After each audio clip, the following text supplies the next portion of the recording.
Welcome to lemon fairy. இன்னைக்கு நம்ம பார்க்க போகிறது மாங்காய் சாதம். இப்போ தேவையான இன்க்ரீடியன்ஸ் என்னங்கிறத பார்த்துடலாம்.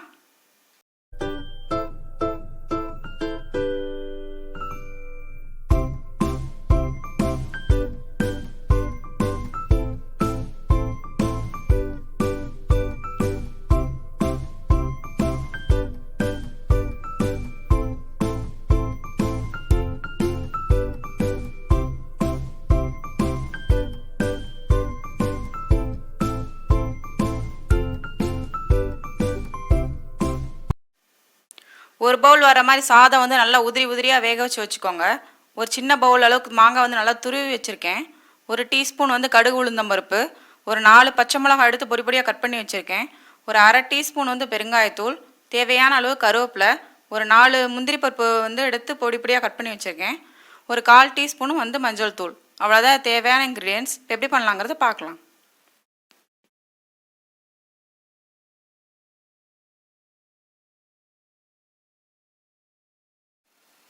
இப்போ அடுப்பை ஆன் பண்ணிட்டேன். பேன் அடுப்பில் வச்சாச்சு. இப்போ கொஞ்சம் எண்ணெய் ஊற்றிடலாம்.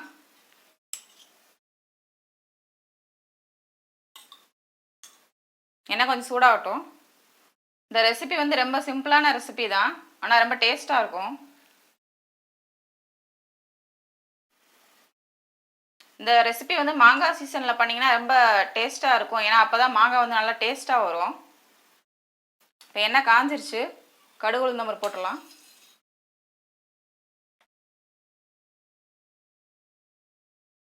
கடுகு கொஞ்சம் வெடிக்கட்டும்.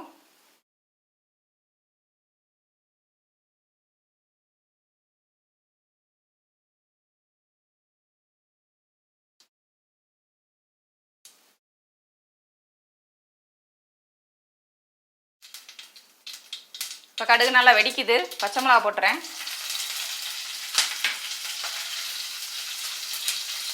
கருவேப்பிலை, முந்திரி பருப்பு, பெருங்காயத்தூள் போட்டுக்கோங்க.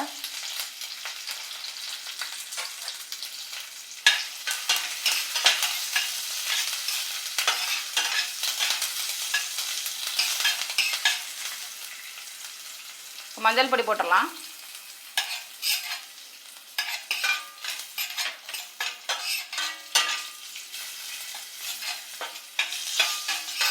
கொஞ்சம் நல்லா வதக்கி விட்டுருங்க. மாங்காய் வச்சுருக்கோம் இல்லையா, இப்போ போட்டுடலாம்.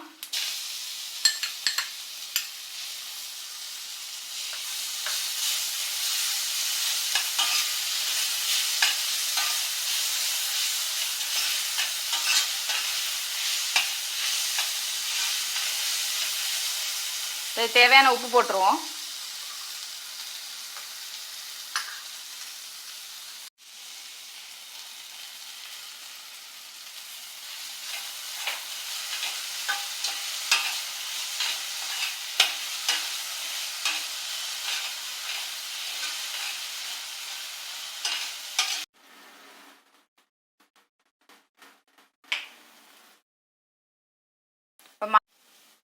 இப்போ மாங்காய் திருவுறது வந்து இந்த மாதிரி பெரிய இதில் திருவிக்கோங்க. இந்த மாதிரி சின்னதில் திருவாதீங்க, ரொம்ப இல்லாட்டி குழஞ்ச மாதிரி ஆயிரும். இப்போ மாங்காய் நல்லா வதங்கிருச்சு. இப்போ சாதம் போட்டுடலாம்.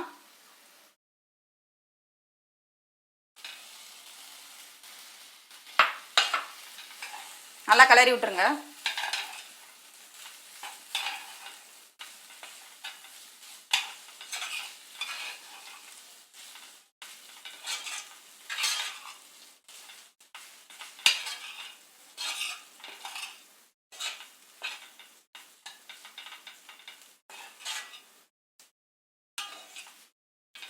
கலரே ரொம்ப நல்லா இருக்கு.